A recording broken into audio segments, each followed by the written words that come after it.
It's that time again. Welcome back to 100 Days Survival, Season 11. In the previous episode, Timber finally spotted a moose. He was hiding in the bushes, waiting for the perfect moment to take it down. So, what's going to happen next? Let's find out together. But before we begin, don't forget to subscribe so you won't miss a single moment of this exciting challenge. Let's get started. Timber aimed his arrow straight at the moose's chest. With a sharp whoosh, the arrow hit its mark. A faint crackling sound followed. The arrow had pierced the moose's lungs. Sure enough, the massive animal didn't get far. It let out a deep, guttural cry and collapsed. Timber's heart swelled with joy. With this much meat, he wouldn't have to worry about food for a long time. But as he approached the moose, he was shocked. Seeing the sheer size of the animal up close, it was massive. There was no time to waste. He needed to process the moose quickly before wolves caught the scent. Given its enormous size, it would take him an entire day and night to haul all the meat back to camp. First, he had to remove the inedible parts, like the stomach and intestines. To keep predators away, he lit a fire nearby. The flames served as both a warning signal and a heat source for cooking some meat to refuel his energy. Then, Timber began the butchering process. One large cut at a time, clean and efficient. As dusk approached, Timber decided to return to camp, carrying the meat he had already processed. The rest would have to wait until morning. Night fell quickly. The temperature dropped to around 6 degrees Celsius, perfect for preserving the fresh meat. Now, all he could do was hope for morning to come quickly, so he could bring the rest of the prize back home. A long night had passed. After carefully processing every last bit of the moose, Timber made sure not a single piece of meat was wasted. The parts that weren't edible, like the intestines and ribs, he generously shared with the lucky crows that had gathered nearby. Now came the real challenge: how to preserve all this meat. Without hesitation, Timber got to work building a temporary storage shed, a meat vault of sorts, before he could begin the smoking process. 3 to 4 hours passed, and the structure gradually took shape. At the bottom, he laid down a thick layer of leaves. Then came the meat, neatly arranged. Another layer of leaves, another layer of meat, stacked carefully, one after the other. This method would help preserve the meat for a longer period. Finally, he sealed the top tightly. A solid, meat-storing fortress, complete and ready. The cold climate here made Michaela's feet constantly damp. To fix that, she rubbed a bit of charcoal powder on her feet to keep them dry. A clever little trick from the wild. With that done, she headed into the forest to set up traps. Animals often follow the same trails, so she cleared a narrow path just for them. Then, she carefully placed snare traps right along that trail, designed mostly to catch snowshoe hares and squirrels.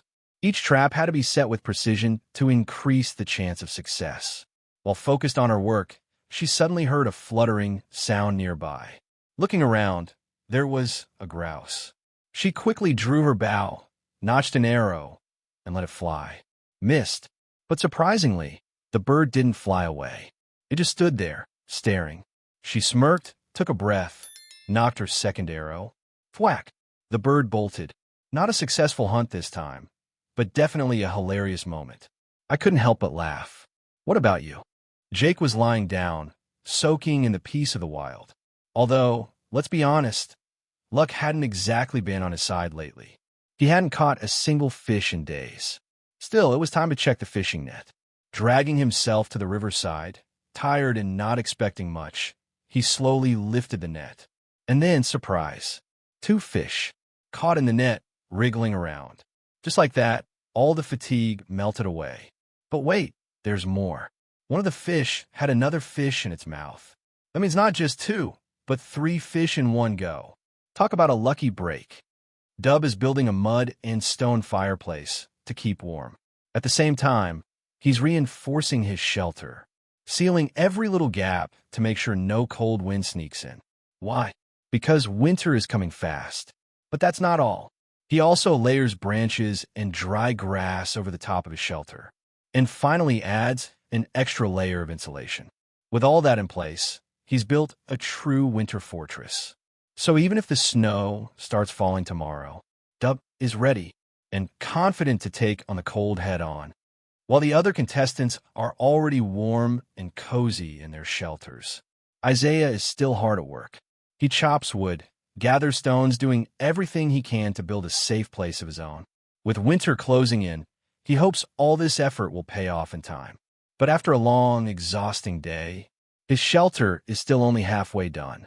That night, with nowhere proper to sleep, he curls up inside a makeshift hut. But rest doesn't come easy. Wolves howl in the distance, their eerie cries echoing through the night.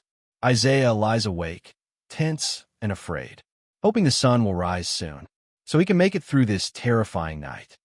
The next morning, Isaiah got right back to work, determined to finish what he started. Though the shelter was still just a frame, it already looked big and sturdy, strong enough to hold up against the cold. As for warmth, with the way he built it, there was no doubt this place would keep him safe and cozy. Now, with the basics in place, his shelter was finally coming together. This morning, while out hunting, Michaela stumbled upon a bird's nest.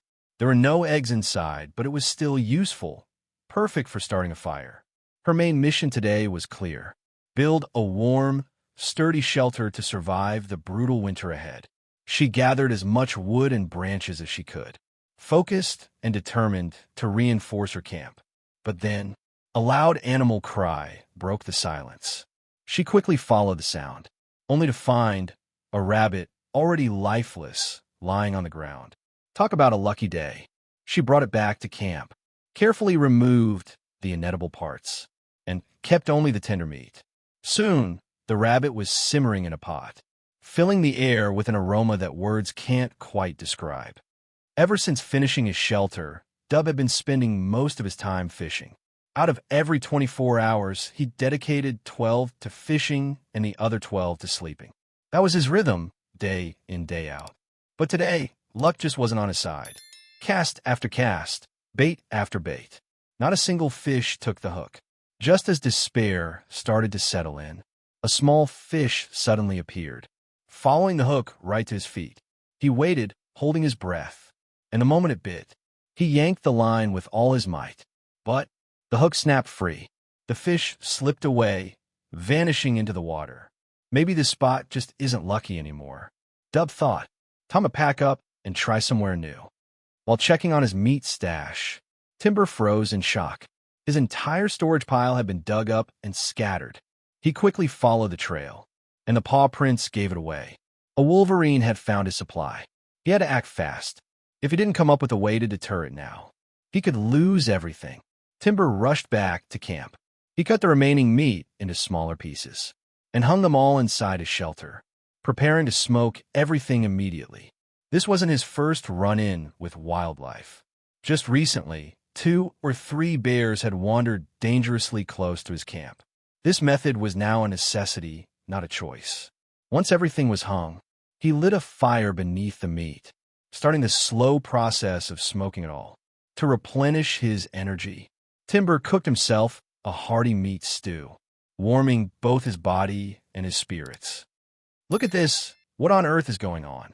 Dub's entire shelter is filled with smoke. Turns out, the smoke vent on his cabin was way too small. But today, he didn't have time to fix it. Why? Because he was starving.